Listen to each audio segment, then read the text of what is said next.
The Galactic Council's fatal mistake, the Chamber of Infinite Voices, the massive crystal dome of the Galactic Confederation Council chamber stretched high above the assembled delegates, its transparent walls revealing the swirling nebulae of the Nexus Prime system. Within this sacred space, representatives from 347 different species gathered in their floating seats, each positioned according to their civilization's age and influence. The air hummed with translation matrices working over time to convert thousands of different languages into comprehensible meaning. Ambassador Kelron Voss of the Zenthari Empire adjusted his ceremonial robes and activated his speaking crystal. As one of the galaxy's oldest spacefaring races, the Zenthari had earned their position as mediators and judges of galactic affairs. Their pale blue skin shimmered with bioluminescent patterns that indicated deep thought as Kelron reviewed the datapad before him. The subject of today's debate was unusual. Most new species approached the Confederation with humility, offering tribute and begging for the privilege of joining galactic civilization.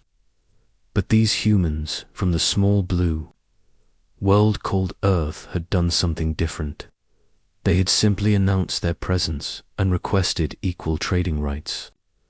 Honored delegates, Kelron's voice resonated through the chamber's acoustic amplifiers. We gather today to discuss the application of the species calling themselves humans. They originate from a world in the outer spiral, designation Terra Salthri, and have recently achieved faster-than-light travel. A ripple of interest passed through the assembly. New species were always entertainment, though most followed predictable patterns. They would arrive with primitive weapons, basic technology, and wide-eyed wonder at galactic civilization. The Council would grant them restricted access to trade routes, carefully monitor their development, and eventually integrate them as junior partners. The holographic display above the chamber activated, showing images of Earth, green continents, blue oceans, white clouds swirling in atmospheric patterns. The assembled aliens had seen thousands of such worlds. Nothing remarkable there. Their home world appears standard for carbon-based life, observed Councillor Threx of the Acadian hegemony. His insectoid features clicked with mild interest as data scrolled past his compound eyes. Population approximately 8 billion, technological development consistent with early space-age civilizations. The display shifted to show human cities, their architecture revealing a species that built upward rather than outward.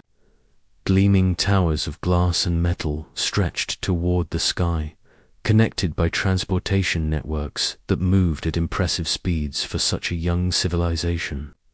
Their social structure is complex, continued Kelron, consisting of multiple nation-states that frequently engage in competitive interactions.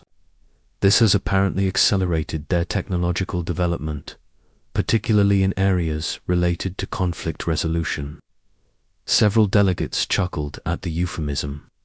Young species always fought among themselves before learning the civilized ways of galactic society. It was a necessary stage of development. Like childhood diseases that built immunity, the technology reviewed a hologram changed again, displaying human spacecraft. The assembled aliens leaned forward slightly, professional interest overriding their casual dismissal. Ship design often revealed a species' potential for integration into galactic civilization. Human vessels were angular and functional, lacking the elegant curves of Zenthari bioships or the crystalline perfection of Viridian lightcraft. They appeared to be constructed from basic metal alloys, with chemical propulsion systems and primitive fusion drives, entirely predictable for their development level. Their fastest vessels can achieve approximately 12 times light speed, Kelron reported, using what they term jump drives based on spatial distortion principles. crude but functional for local system exploration. Murmurs of approval rippled through the chamber. At least these humans had managed proper FTL, unlike some species that arrived still using generation ships or suspended animation. What of their defensive capabilities? Asked High Magistrate Zorlan of the Calith Consortium. Her energy flickered with curiosity as she processed the tactical implications of adding another species to galactic civilization. Kelron gestured, and the display shifted to show human military assets. Missile platforms that launched explosive warheads, directed energy weapons that fired coherent light beams, and plasma cannons that projected superheated matter. Standard armaments for any species that had achieved spaceflight through warfare. Nothing unexpected, observed General Vorthok of the Hegemony War Council. His scaled hide shifted from green to yellow, indicating mild amusement. Energy shields will render most of their weapons ineffective. Their plasma systems appear to operate at roughly 40% efficiency compared to our standard defensive matrices. The assembled delegates nodded agreement. Energy warfare had dominated galactic conflict for millennia because it was efficient and elegant. Species that relied on primitive kinetic weapons or chemical explosives rarely posed threats. To established civilizations with proper shielding technology, there is one anomaly in their weapons inventory, Kelron continued, highlighting a section of the tactical report. They possess devices they call railguns, or magnetic accelerators, that propel solid projectiles using electromagnetic force. A few delegates leaned forward with academic interest. Kinetic weapons were ancient technology, among the first tools any species developed for hunting and warfare. Most civilizations abandoned them quickly once they discovered the superiority of energy-based systems. Projectile specifications, asked Counselor Threx, his mandibles clicking with scientific curiosity. Dense metal rods, primarily tungsten or depleted uranium derivatives. Mass ranges from 50 grams to several kilograms, depending on the delivery system. Velocity ranges from 10 to 30% of light speed, depending on the acceleration. Distance available. Several delegates actually laughed at this information. 30% of light speed sounded impressive to species who had never developed proper energy weapons. But against modern deflector shields, it was meaningless. Even the most basic defensive matrix could redirect or absorb kinetic energy far exceeding those parameters. Quaint, remarked High Magistrate Zorlan, her energy form pulsing with amusement. Throwing rocks at faster speeds. How delightfully primitive. The fatal assessment General Vorthok accessed his tactical database, running quick calculations on human kinetic capabilities versus standard galactic defensive measures. The results confirmed what everyone expected. Our basic deflector shields can easily handle kinetic impacts up to 70% of light speed, he announced. These human projectiles would be deflected or absorbed without significant energy drain. Their weapons pose no meaningful threat to any modern vessel. The chamber filled with the sounds of alien laughter, each species expressing amusement in their own way. Chirps, clicks, harmonic resonances, and bioluminescent flashes created a symphony of condescension. These humans were following the exact same pattern as every other primitive species that had discovered FTL travel. Kelron raised a hand for silence. The humans have also submitted complete technical specifications for their weapons systems, as required by first contact protocols. They appear quite proud of their kinetic technology, claiming it represents the pinnacle of their engineering capabilities. Of course they do, chuckled Counselor Threx. Every species believes their own weapons are the most advanced until they encounter proper galactic technology. Once they see what real civilizations can accomplish, they will quickly abandon their primitive projectile systems. The assessment was unanimous. Human railguns were impressive for their development level, but irrelevant in the context of galactic warfare.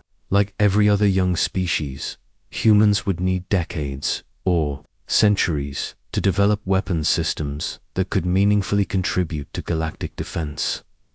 The decision, I propose we grant the humans standard probationary membership, announced. They may establish trading posts in the Outer Rim territories, purchase basic technologies from approved vendors, and contribute raw materials to galactic commerce. Standard restrictions apply. This was the traditional approach. New species received limited access to galactic civilization while proving their worth and learning proper behavior. They could observe advanced technology but not acquire anything that might make them dangerous. Over time, they would gradually earn greater privileges as they demonstrated their value to galactic society. Agreed, said General Vorthak there. Kinetic weapons make them suitable for suppressing local piracy or handling minor security issues in remote systems.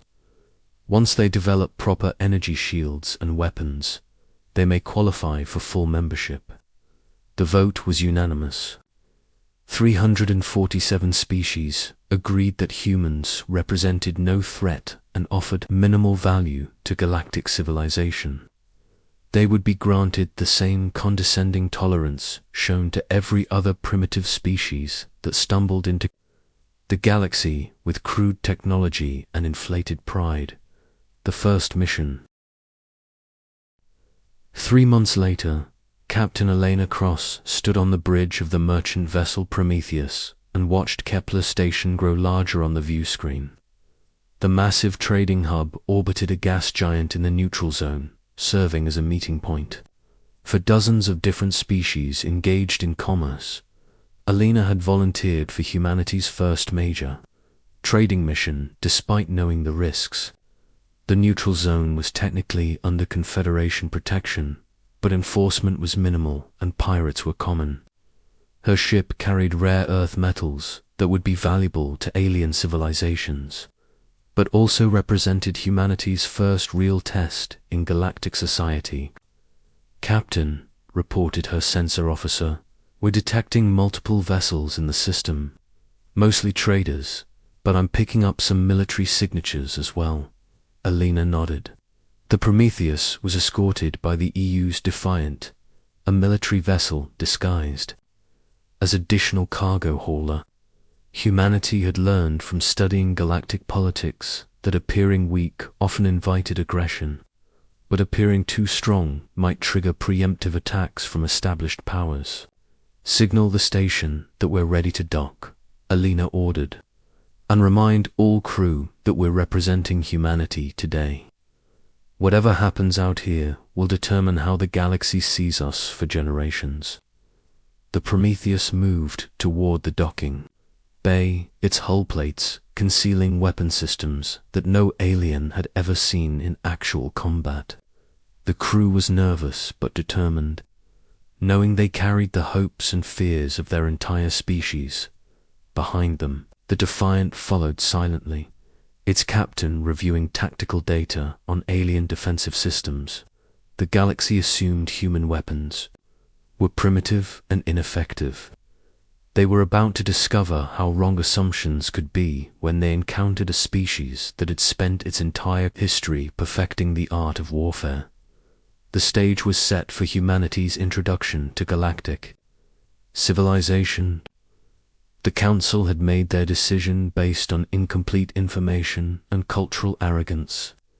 They had seen what they expected to see and ignored what they could not understand. In the coming weeks, the galaxy would learn that sometimes the most dangerous weapons were the ones that seemed harmless. Asterisk, when the galaxy learned to fear kinetic energy, the hunters of the void in the asteroid fields of the Kepler system death moved with predatory grace. The Ravager fleet consisted of 12 warships, crewed by the Korthok species, beings who had evolved from pack hunters on a world where only the most vicious survived. Their ships were sleek and deadly, covered in armor that could absorb energy, weapon, fire, and redirect it into their own power systems. Captain Thrashmore commanded the flagship Bonerender from his command throne, his 4 arms manipulating holographic displays while his sensors tracked the human convoy. The Korthok had ruled this region of space for 50 years through a simple philosophy: take what you want and kill anyone who objects. 2 human vessels detected, reported his weapons master, yellow eyes gleaming with anticipation. 1 large cargo hauler, 1 escort, standard configuration for new species trading runs. Thrashmore's fanged mouth stretched in what passed for a smile among his kind. New species were always the best prey. They had no experience with real galactic warfare and usually surrendered quickly once they realized how outclassed they were. The humans would be no different. The Ravager fleet had attacked 17 different species during their reign of terror. Zenthari traders had tried to negotiate. Akkadian merchants had offered tribute. Viridian lightships had attempted to flee. All had failed because they followed galactic conventions about civilized warfare. Energy weapons against energy shields. Honorable surrender when outgunned. Prisoner exchanges and ransom negotiations. The galaxy had rules, and the Korthok used those rules to their advantage. Signaled the human vessels, Thrashmore ordered. Standard intimidation protocol.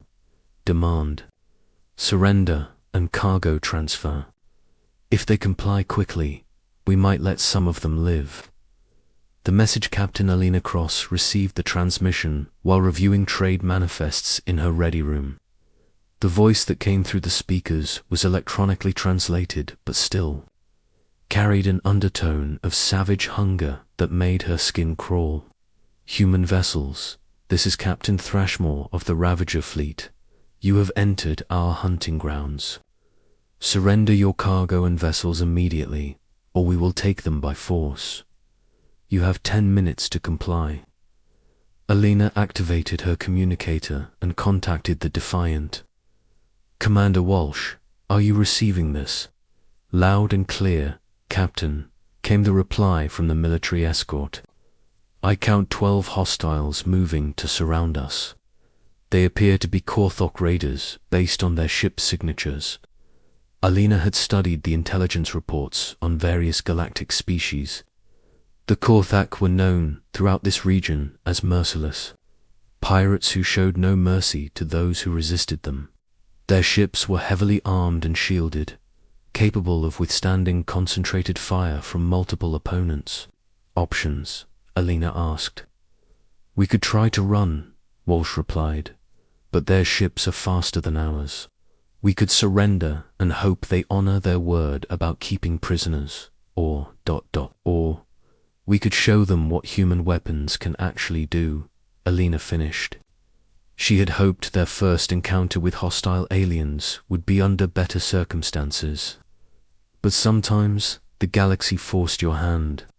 Captain, her communications officer interrupted. We're receiving another transmission from the lead Korthak. Vessel Alina gestured for it to be put through.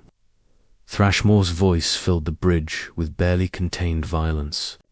Your time is running short, humans. We know your species is new to galactic warfare. Your primitive weapons cannot penetrate our shields. Surrender now, and some of you may survive to tell others about Korthok's superiority. Alina looked around. Her bridge at the faces of her crew. They were scared but determined, knowing they represented not just themselves, but the future of human space exploration. If they showed weakness here, every alien species would see humans as easy prey. Open a channel, Alina ordered. When the connection was established, she spoke clearly and calmly. This is Captain Cross of the UES Prometheus. We are peaceful traders operating under Galactic Confederation law. We will not surrender our vessels to pirates." The response was immediate and filled with cruel laughter. "Then you will die, human. We have destroyed ships far more advanced than yours. Your energy weapons cannot harm us, and your primitive projectile weapons are useless against modern shielding." Alina smiled grimly.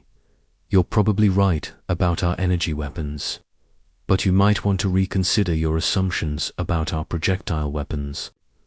The first shot heard across the galaxy. Commander James Walsh had served in the Earth Defense Force for 15 years, but he had never faced an enemy like this. The Korthok ships were spreading out in a standard attack formation, their energy weapons charging for the initial barrage. According to every tactical analysis, the human ships were hopelessly outgunned, but Commander Walsh knew something the Korthok did not.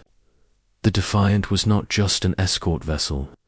Hidden beneath its innocent exterior was the most advanced weapon system humanity had ever created. "All hands, battle stations," Walsh announced over the ship's intercom. "This is not a drill. We are engaged with hostile alien forces. Today, we show the galaxy what humans are capable of." The Defiant's hull began to reconfigure as hidden panels slid aside to reveal the massive bore of its primary weapon.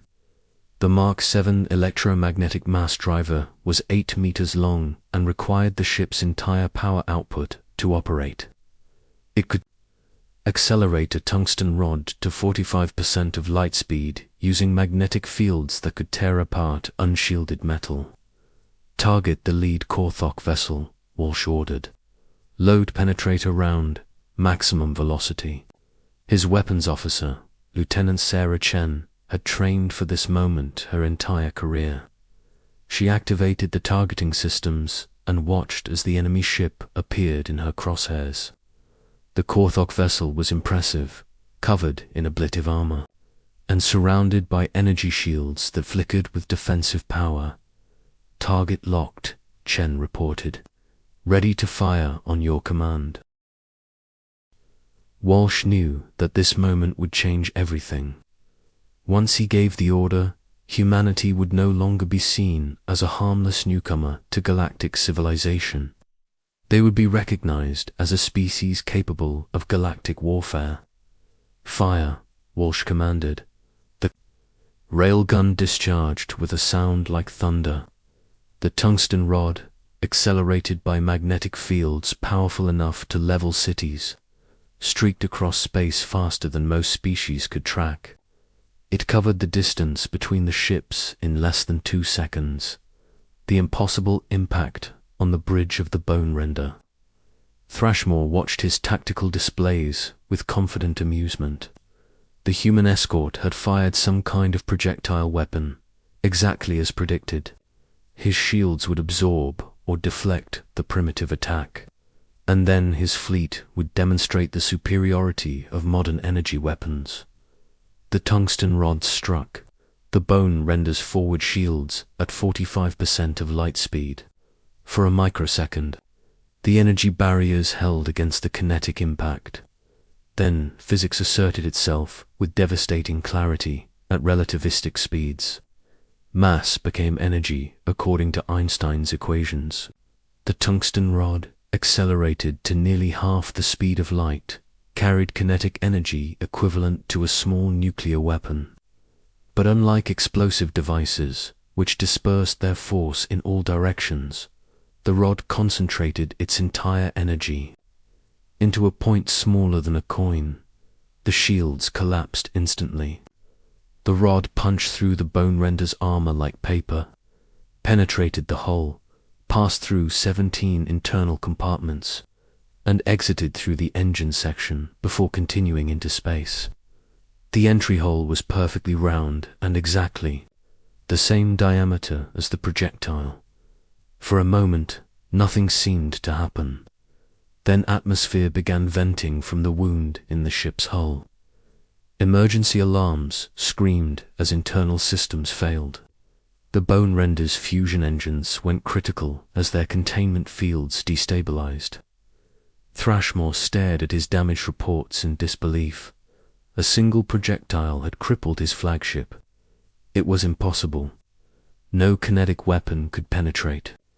Modern shields, at such velocities, the humans must have used some kind of unknown energy weapon disguised as a projectile. Shields failed on impact, his engineer reported, his voice filled with confusion. Hull breach on 17 levels. Engine. Containment failing. We need to evacuate immediately. Around the crippled flagship, the other Ravager ships watched in shock as the Bone Render began to break apart. Their sensors had detected the human projectile, but the readings made no sense. No species used kinetic weapons at such velocities, because energy shields made them ineffective. The galaxy takes notice the destruction of the Bone Render was recorded by dozens of automated sensors throughout the Kepler system. Trading stations, navigation beacons, and communication relays all captured the moment when human kinetic technology proved its devastating effectiveness. Within hours, the data was transmitted across the galaxy through quantum communication networks. Species that had dismissed human weapons as primitive suddenly found themselves reviewing footage of a Korthok warship being destroyed by a simple metal rod.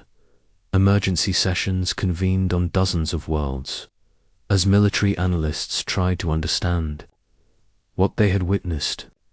The projectile's velocity had been measured at 45% of light speed, far exceeding previous estimates of human capabilities. More importantly, it had completely bypassed energy shields that should have stopped it.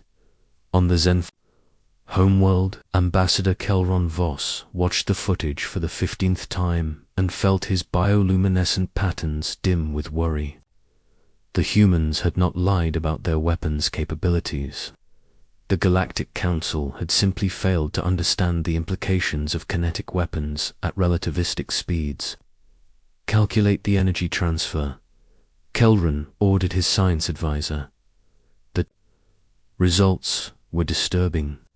At 45% of light speed, the tungsten rod had carried approximately 15 times more kinetic energy than the Council's estimates had suggested. No known shield technology could absorb that much force concentrated into such a small impact area. Similar realizations were occurring throughout galactic civilization. The humans had not developed primitive weapons. They had perfected the most fundamental force in the universe, kinetic energy, while every other species had pursued elegant energy weapons and defensive shields. Humans had solved the basic problem of making projectiles move fast enough to overcome any defense. The aftermath, the remaining Korthok ships fled the Kepler system. After watching their flagship destroyed by a single shot, Captain Thrashmore was rescued from the wreckage, but his empire of terror was finished. Word spread quickly through pirate networks that human ships were not safe prey. Captain Alina Cross completed her trading mission without further incident, but she knew everything had changed. The cargo holds of the Prometheus were filled with alien goods, but more importantly, they carried the knowledge that humanity could defend itself in a hostile galaxy. Commander Walsh filed his report with Earth Defense Command, knowing it would be studied by every military analyst on Earth. The first combat test of human railgun technology had exceeded all expectations. One shot had eliminated a target that should have required sustained bombardment from multiple vessels. As news of the engagement spread across the galaxy, emergency meetings convened on every major world. The Galactic Confederation faced a new reality. They had admitted a species to membership without understanding their true capabilities. The humans had asked for equal trading rights and been granted probationary status. Now the galaxy realized they should have been asking what humans wanted in return for not using their weapons against galactic civilization. Deep in the archives of human military research, scientists worked on even more advanced projects. The Mark VII railgun was impressive, but the Mark X could accelerate projectiles to 60% of light speed. The Mark XV, still in development, might achieve 75%. The galaxy had laughed at human railguns because they seemed primitive compared to energy weapons. They had failed to consider that sometimes the oldest solutions were the most effective ones. As alien civilizations scrambled to develop new defensive technologies, human engineers quietly continued their work. They had spent centuries perfecting the art of making things move very fast in very straight lines. The galaxy was about to learn what that meant for the future of interstellar warfare. The age of energy weapon supremacy was ending. The age of kinetic dominance had begun, and humanity was just getting started.